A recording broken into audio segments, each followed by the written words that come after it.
Malam ini kita menyadarkan diri kita, terlebih lagi yang berceramah, jangan kau hanya sampai menyampaikan ayat saja. Hai Abdul Samad, apakah kau yang bicara itu hatimu sudah hidup?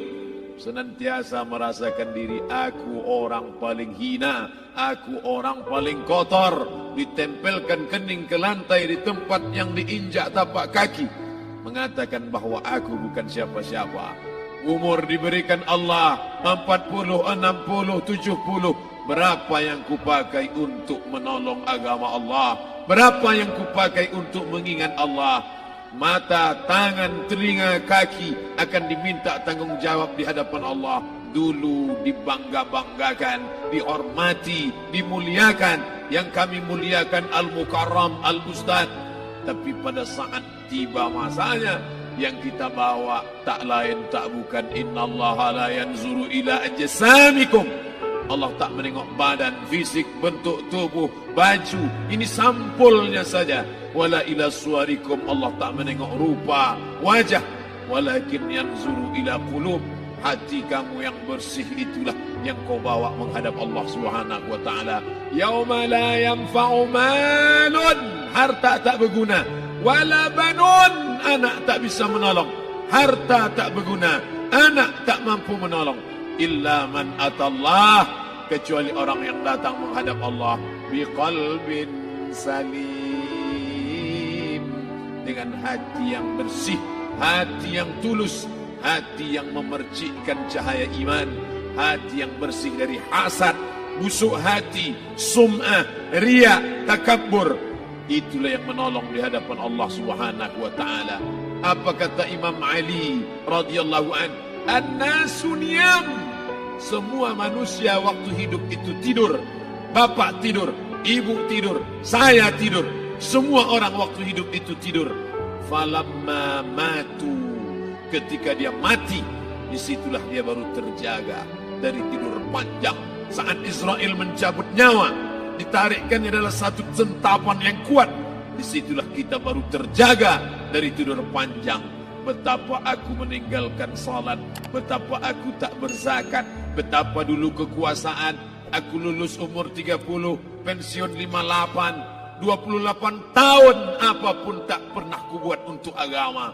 Sibuk membesarkan anak, sibuk mengurus warisan. Anak pun tak ingat dengan kita, karena kita lupa menanamkan pendidikan agama di dalam otak kepalanya. Harta yang banyak tak sempat menolong agama Allah. Anak tunggal semata wayang tak sempat dididik agama. Istri meninggalkan dalam keadaan stres susah hatinya, karena dia tak diajarkan sabar menerima ridha ketetapan takdir Allah. Dan paling celaka, tak pernah anggota tubuh ini dipakai untuk berzikir, muhasabah, mengingat Allah. Tak pernah mata dipakai menengok Quran, kitab suci Allah. Tak pernah dipakai hati merenung sejenak, apa yang akan kubawa mati menghadap Allah Subhanahu wa taala.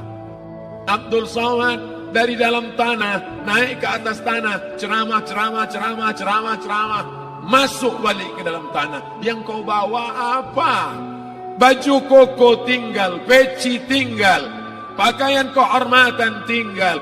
Yang kau bawa kain tidak berjahit, disobek, kerak. Itu yang akan menyampul kulitmu, yang selama ini kau dimandikan, dibersihkan oleh ibumu dulu 60 tahun yang lalu. Sampai masanya kau lupa kapan kau dimandikan dulu.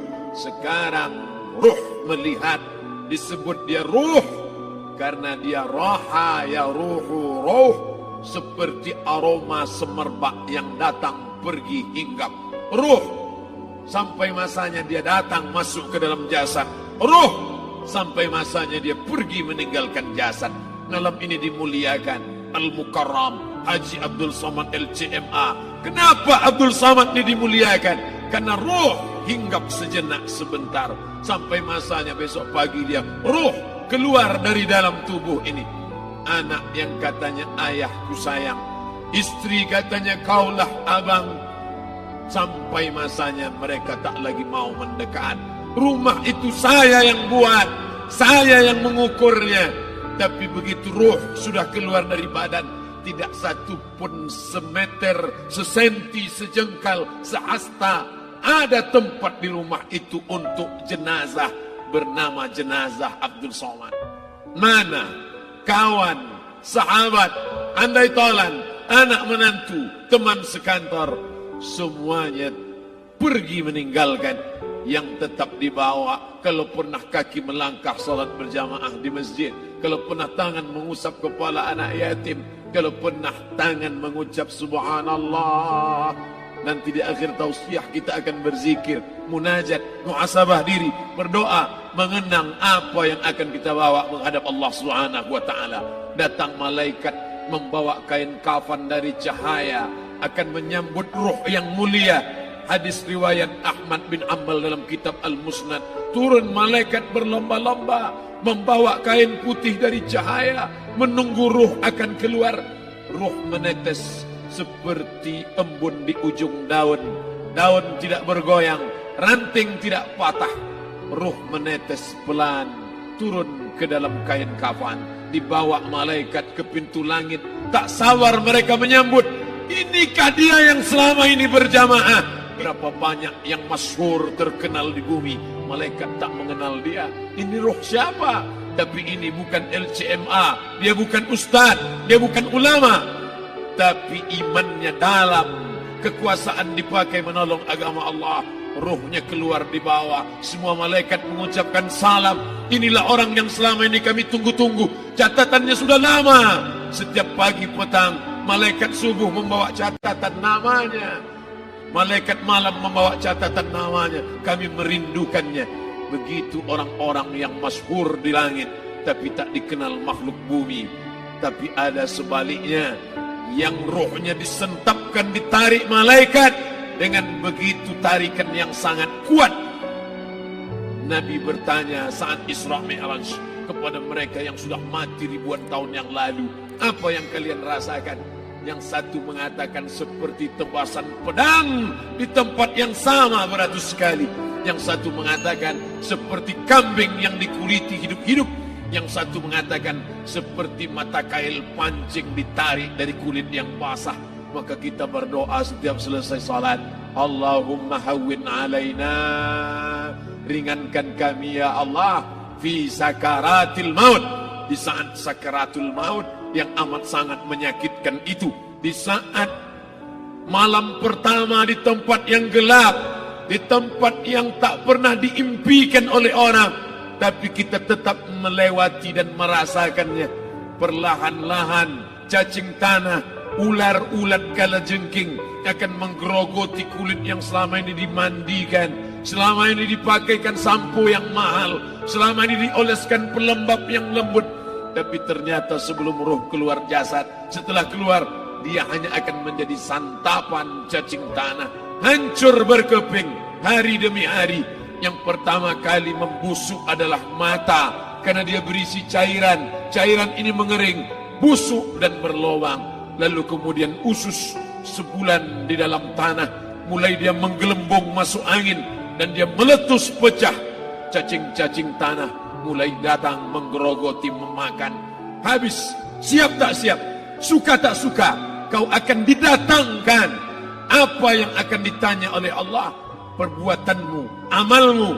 Faman ya'mal mithqala dzarratin khairan yarah. Sebesar biji sawi, sebesar ujung rambut, kau aniaya orang, kau makan titik puluh keringatnya. U'tul ajira ajrahu, berikan upah pekerjamu, gaji tukang panenmu, gaji tukang cuci setrikamu. Kau makan, kau tahan 3 bulan. Dia tak menuntut, dia senyum, dia hanya mampu mengadu kepada Allah.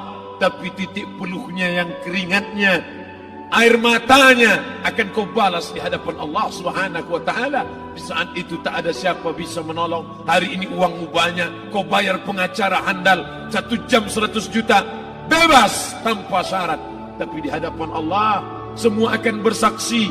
Al-yawma nakhtimu ala, lidah yang selama ini pandai bicara dikunci, ditutup Allah Ta'ala yang akan bicara. Wa tukallimuna aydihim wa tashhadu arjuluhum, kaki akan bersaksi, tangan akan bicara. Bima kanu yaksibun, yang pernah dilakukan di masa yang lalu. Mata melihat seolah-olah nyata perbuatan itu pernah dilakukan dulu. Kita lupa, kita tak ingat. Tapi catatan malaikat terlalu terang benderang. Wa in kullun lamma jami'ul ladaina muhdharun. Catatan dibaca sampai-sampai orang itu tak percaya. Ma li hadzal kitab, kenapa buku catatan saya ini la yughadiru saghiratan, yang kecil-kecil, wala kabiratan, yang besar-besar, ahsaha, semua tercatat dalam buku catatan yang nyata. Dalam surat Al-Isra apa kata Allah? Iqra. Hari ini kalau dikatakan Iqra baca Quran, Iqra baca Yasin, malam Jumat Iqra baca surat Al-Kahfi. Tapi sampai hari itu Yasin tak bermakna, Al-Kahfi tak lagi disuruh baca karena hidup sudah berakhir. Iqra, baca. Apa yang kau baca? Kafa binafsikal yawma alaika hasiba. Baca buku catatan amal. Sampulnya dosa, isinya dosa. Catatan kakinya dosa, sampul penutupnya dosa, bibliografinya dosa. Sampai ia pun tidak percaya, kenapa aku hidup hanya dosa saja. Saat itu dia mendengar teriakan azab, saat itu dia menyaksikan pekikan teriakan sakitnya siksa. Rabbana, ya Tuhan kami, farji'na, balikkan lagi kami ke dunia. Rabbana, ya Tuhan kami, absarna, mata kami sudah melihat azab. Wasami'na, telinga kami sudah mendengar sakitnya, pekikan, teriakan, jeritan. Farji'na, balikkan lagi kami ke dunia. Na'mal salihan, kami ingin amal saleh. Kami ingin bantu masjid, kami ingin sekolahkan anak yatim, kami ingin muliakan fakir miskin, kami ingin bantu panti jompo. Farji'na, balikkan lagi kami dunia. Kami ingin salat tahajud, kami ingin tahiyatul masjid, kami ingin puasa sunat. Saat itu penyesalan tak lagi berguna. Na'mal salihan, kami ingin amal saleh. Andai kau beri kami tenggat waktu ya Allah, laula akhartani, kalau kau beri aku waktu, ila ajalin qarib, aku tak minta hidup 1000 tahun, ila ajalin qarib, sebentar saja kau hidupkan aku ya Allah. Di situ orang baru tahu apa yang pernah dilakukan dulu, yang di masa lalu tak ada cara lain kecuali malam ini kita bertaubat, taubat nasuha, mandi, solat sunat taubat. Ma min muslimin yuznibu zamban, ada orang silap, khilaf, buat dosa, salah.